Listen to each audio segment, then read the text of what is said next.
La Russie a développé une gamme complète de missiles anti-aériens. Durant le premier épisode consacré aux missiles anti-aériens russes, ont été évoqués les principaux systèmes de missiles, comme le S-400, le Panchir ou le Tor. La partie 2 est consacrée aux dernières réalisations, ainsi qu'aux systèmes un peu plus anciens, mais toujours en service et constamment modernisés. Cette vidéo est donc consacrée au S-500, au JIPK-S, au Buk M3 et à ses versions antérieures, au Tunguska, au Strela 10 et à l'Oka AKM.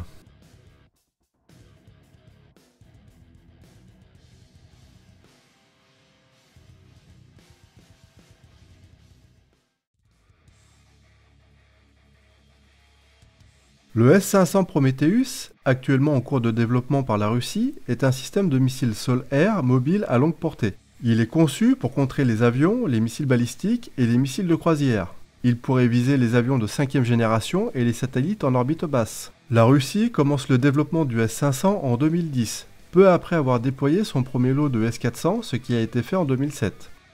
La Russie a déjà effectué plusieurs tests du système S-500.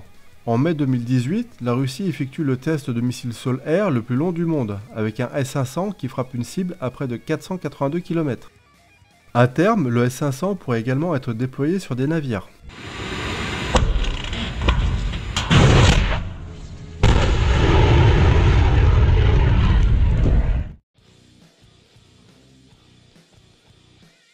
La tourelle JIPK est tout d'abord développée pour assurer le guidage et le lancement de missiles de courte portée de type Igla ou Ataka afin de protéger les navires de surface d'un déplacement de 200 tonnes. Les travaux d'intégration du missile Igla sur la tourelle 3M47 commencent entre 2004 et 2005. Le système 3M47 JIPK est adopté par la marine russe en 2006. Le JIPK peut être utilisé indépendamment et dans diverses combinaisons de missiles anti-aériens et anti-chars. La version terrestre est présentée pour la première fois au Forum Army 2016. Le système peut notamment être monté sur un châssis à roues de type Tiger M. Le système JIPK-S se caractérise par un haut degré d'automatisation pour les procédures de recherche et de destruction. Le tir des munitions peut s'effectuer en roulant et il peut également être multiple.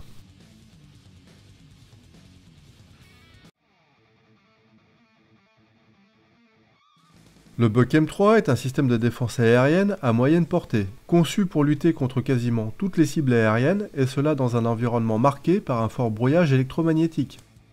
En octobre 2016, la première division de système Buk M3, équipée du missile 3K-317M, est livrée aux forces armées russes. Le système est conçu pour une utilisation 24 h sur 24 et dans toutes les zones climatiques, avec une portée maximale de destruction de 70 km. Le développement du Buk M3 commence en 2007. Il conserve la structure générale de son prédécesseur, le Buk M2. Cependant, il dépasse très largement son aîné en termes de caractéristiques tactiques. Il peut emporter plus de missiles que le Buk M2 et le Buk M3 peut prendre en charge simultanément jusqu'à 36 cibles.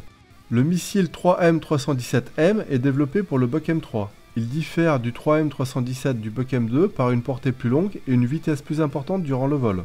Les performances sont accrues, notamment concernant l'interception des missiles balistiques, de croisière et tactiques.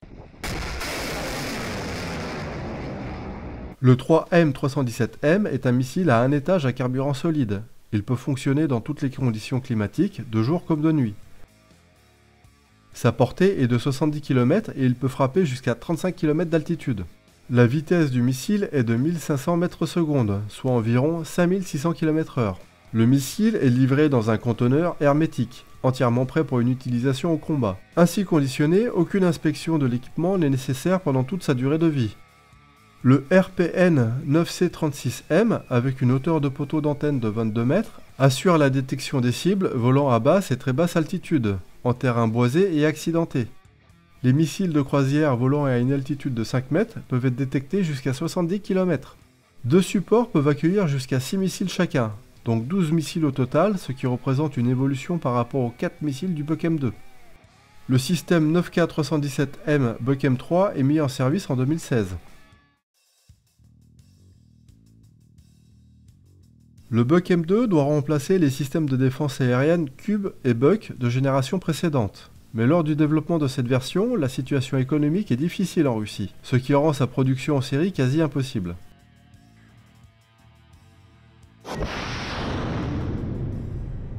Ainsi, une variante intermédiaire, moins coûteuse, qui se compose du Buk M1 doté du nouveau missile 3M317 du Buk M2 est proposée sous le nom Buk M1-2. Le code OTAN du Buk M2 est SA-17 Grizzly. Le missile 3M317 a une portée allant jusqu'à 50 km et peut atteindre une altitude de 25 km. La masse du missile est de 715 kg et la charge militaire pèse 70 kg. La vitesse du missile peut atteindre 1230 m/s. Le Buk M1-2 diffère de son prédécesseur, le Buk M1, principalement par l'utilisation du nouveau missile 3M317. Le projet de modernisation du Buk est approuvé en novembre 1979. Les essais sont menés durant l'année 1982. Ces derniers permettent d'établir que les systèmes Buk M1 offrent une probabilité d'impact d'au moins 0,7 sur des hélicoptères de type Cobra et de 0,4 sur des hélicoptères en vol stationnaire à des distances allant de 3,5 à 10 km. Le système Buk M1 entre en service dans l'armée soviétique en 1983. Les essais du Buk sont effectués entre 1977 et 1979. Le Buk entre en service dans les forces soviétiques en 1980. Sur la base des résultats des essais de tir et des simulations, il est déterminé que le Buk permet de tirer sur des cibles non manœuvrantes, volant à une vitesse allant jusqu'à 800 m/s, à des altitudes de 25 mètres, et cela jusqu'à une portée de 18 km.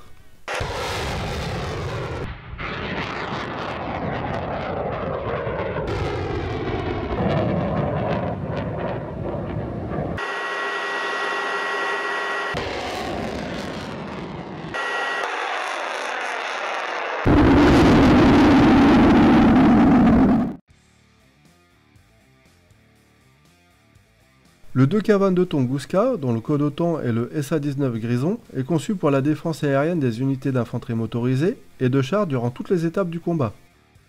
Il assure la destruction des cibles aériennes volant à basse altitude et la portée est comprise entre 200 mètres et 10 km.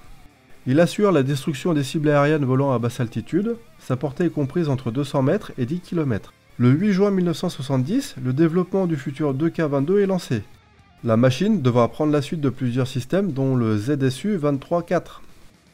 En effet, dès la mise en service de ce dernier, l'USAF travaille à la conception du futur avion d'appui A-10. Les soviétiques sont sûrs que les canons de 23 mm seront insuffisants face au futur appareil américain. De plus, durant cette période, l'US Army commence à utiliser des hélicoptères armés de missiles anti-chars. Les premières expérimentations réussies au combat du missile TOW durant la fin du conflit en Asie du Sud-Est et le développement des tactiques de vol anti-chars inquiètent les soviétiques. Face à ce nouvel ennemi qu'est l'hélicoptère de combat doté de ces armes de nouvelle génération que sont les missiles guidés TOW, seul le Tunguska semble pouvoir offrir une réponse crédible. En effet, les différentes versions d'OSA, de Strela, sont incapables d'engager des hélicoptères mettant en œuvre de telles tactiques. Le seul système anti-aérien alors capable de lutter efficacement contre les hélicoptères en vol stationnaire serait le Tunguska, car il est conçu pour escorter les chars dans la formation d'attaque et il est doté d'un rayon d'engagement suffisamment long, entre 4 et 8 km, et un temps de réaction suffisamment court, entre 8 et 10 secondes. Ainsi, c'est à partir de 1980 que les essais sur le terrain sont effectués. Le Tunguska est introduit dans l'armée soviétique en 1982. Puis, le Tunguska M entre en service par l'ordre du ministre de la Défense le 11 avril 1990. Enfin, le 2 septembre 2003, le Tunguska M1 entre en service. Le véhicule chenillé est doté d'un équipage de 4 personnes. Il pèse 34 tonnes et possède une autonomie d'environ 500 km.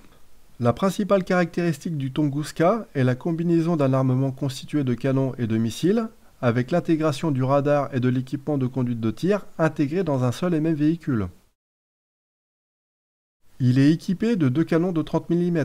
La portée est comprise entre 2000 et 4000 mètres. Les canons peuvent tirer en mouvement. Le 9M311-1M est l'une des dernières versions du missile utilisé par le Tunguska. Le missile a une portée d'environ 10 km. Le système Tunguska est opérationnel depuis 1982. Des Tunguska ont été utilisés durant les guerres en Tchétchénie comme moyen d'appui-feu.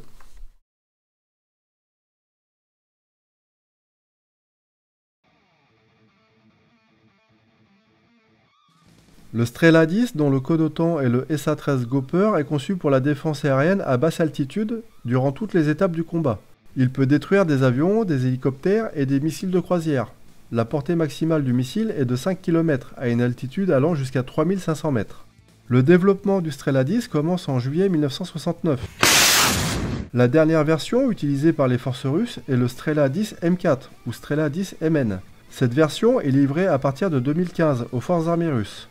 Le Strela 10 MN est capable de détecter et de frapper des cibles aériennes de jour comme de nuit, dans des conditions météorologiques dégradées et dans un environnement de brouillage intense.